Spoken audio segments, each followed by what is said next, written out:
હાલો દોસ્તો, જય શ્રી કૃષ્ણ. આપણે તમને ક્યારેય નથી કીધું કે આપણો વિડીયો આખો જોજો એમ, પણ આજે પ્રથમ વખત કેવી છે કે આ વિડીયો તમે આખો જોજો, સાંભળજો અને પછી આ વિડીયા વિશે થોડુંક વિચાર કરજો. અને જો પહેલાં આપણે તમને વિડીયાની વાત કરી દેવી. ગઢડા તાલુકાનું લાખણકા ગામ ને એક ચાવડા પરિવાર રહે. પરિવારમાં તારીખ 5/6/2016 દિવસે એક બાળકનો જન્મ થાય છે. હવે બાળકનો જન્મ થાય છે એટલે ઘરના તમામ સભ્યો ખુશ હોય છે, હરખે હરખે એને છઠ્ઠી રાખે છે અને પેંડા વેચાય છે. ધીમે ધીમે બાળક મોટું થાય છે, પણ પછી એના શરીરની અંદર જે શારીરિક વિકાસ હોય એ નથી થતો.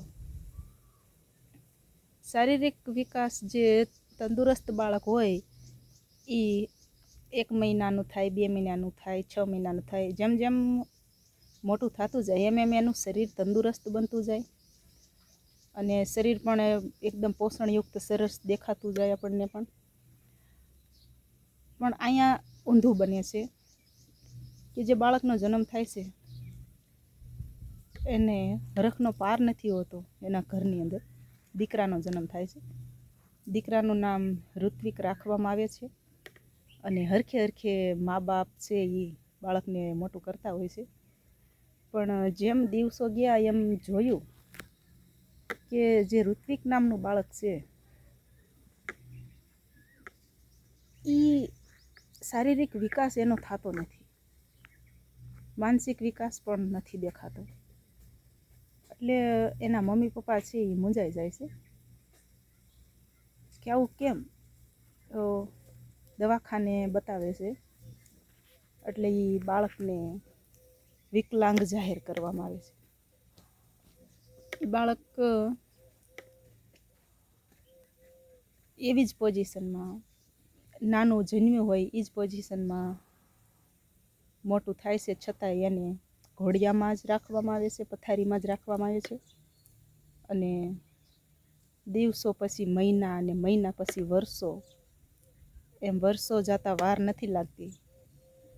અત્યારે એ ઋત્વિક નામનો જે બાળક છે એ અત્યારે 15 વર્ષનો થઈ ગયો છે. 15 વર્ષનો એટલે જવાન ગણાય. હવે અત્યારે આજની તારીખમાં પણ ઋત્વિકનો આજે બર્થડે છે, તો ઋત્વિકભાઈને પહેલાં તો હેપી બર્થડે ઋત્વિકભાઈ. ને આજની તારીખમાં પણ ઋત્વિકભાઈને એના મમ્મી પપ્પા જેમ નાનું બાળકનો જન્મ થયો હોય અને જે રીતે એની માં એના બાળોતિયા ધોવે, એને નવરાવે ધોવરાવે ઉછેર કરે, એવી જ રીતે આજની તારીખમાં પણ ઋત્વિકભાઈ એ જ પોઝિશનમાં છે અને એના મમ્મી 24 કલાક એ ઋત્વિક નામના બાળકની સતત હાજરીમાં રહે છે અને સતત એની સેવા કરે છે. તો આપણે ગયા વર્ષે એક વિડીયો બનાવ્યો હતો અને આજે પણ આપણે એક વિડીયો અપલોડ કરવી છે. તો ગઢડા તાલુકાનું લાખણકા ગામ છે અને જે તમે કોઈ પહોંચી શકો એવા વ્યક્તિ હો. અમારે તો ઘણું દૂર થાય અને અમે સૌને ખબર જ છે અમે પિયરમાં પણ ટાઈમે જઈ નથી શકતા, તો અમને લાખણકા જવાનો મોકો નથી મળતો. ને જો ક્યારેક જવા મળશે તો ચોક્કસ જઈશું. તો જે કોઈ સેવાભાવી માણસ હોય તો ફૂલ નહીં તો ફૂલની પાંખડી, જે કોઈ તમને ઈચ્છા થાય, ભગવાને તમને જે યથાશક્તિ તમને સગવડ આપી હોય એ પ્રમાણે તમે કાનજીભાઈના ઘરે જઈ અને આ બાળક માટે થોડીક સેવા કરી શકો છો તો કરજો. કારણ કે કાનજીભાઈ એને મોટો એક દીકરો પણ છે, એક આશીષભાઈ નામ છે એનું. આ 2 બાપ દીકરો છે એ હીરા ગણ્યા છે. ઘરની આર્થિક સ્થિતિ બરોબર નથી અને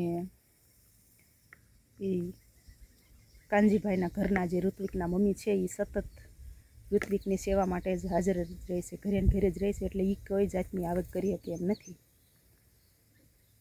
તો ભગવાન કાનજીભાઈના પરિવારને સક્ષમ બનાવે. જય શ્રી કૃષ્ણ. કાનજીભાઈ, આપ સૌ ખુશ રહેજો.